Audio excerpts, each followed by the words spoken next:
Judul, Cinta dan Dakwah Sunan Gunung Jati and Putri Ong Tien. Awal kisah, musik lembut perpaduan gamelan Jawa dan kecapi Tiongkok, gambar kapal layar berlayar di lautan. Abad ke-16, Kesultanan Cirebon menjadi pelabuhan penting Nusantara.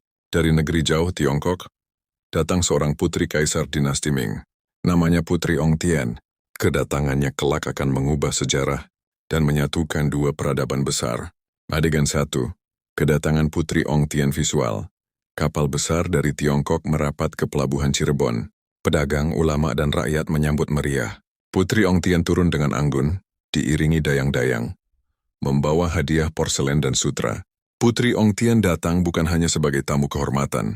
Ia datang dengan hati penuh tanya.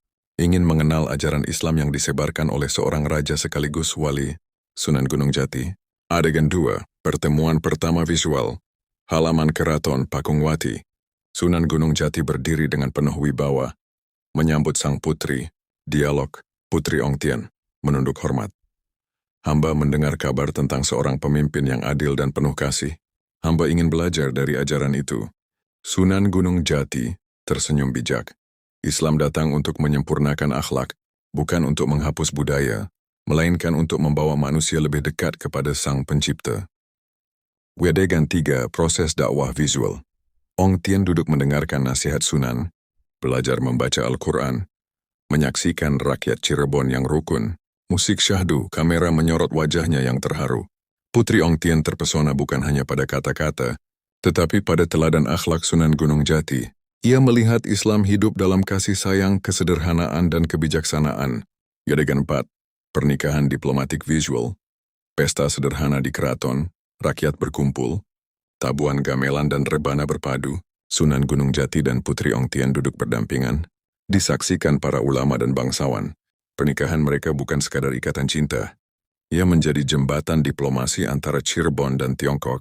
Islam semakin diterima, perdagangan makin maju, dan persahabatan antar bangsa terjalin erat. Adegan 5. Kehidupan di Cirebon visual. Ong Tien membantu rakyat kecil mengajarkan kerajinan, membawa porselen dan seni ukir dari Tiongkok. Masjid dan keraton dihiasi keramik dinasti Ming yang indah.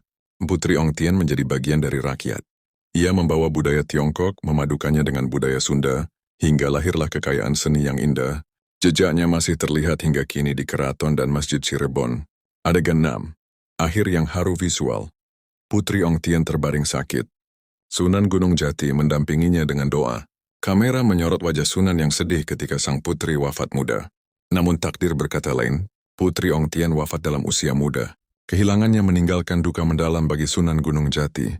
Tetapi cinta dan jejak pengabdiannya tetap hidup di hati rakyat. Penutup musik menguat, perpaduan rebana dan seruling Tiongkok.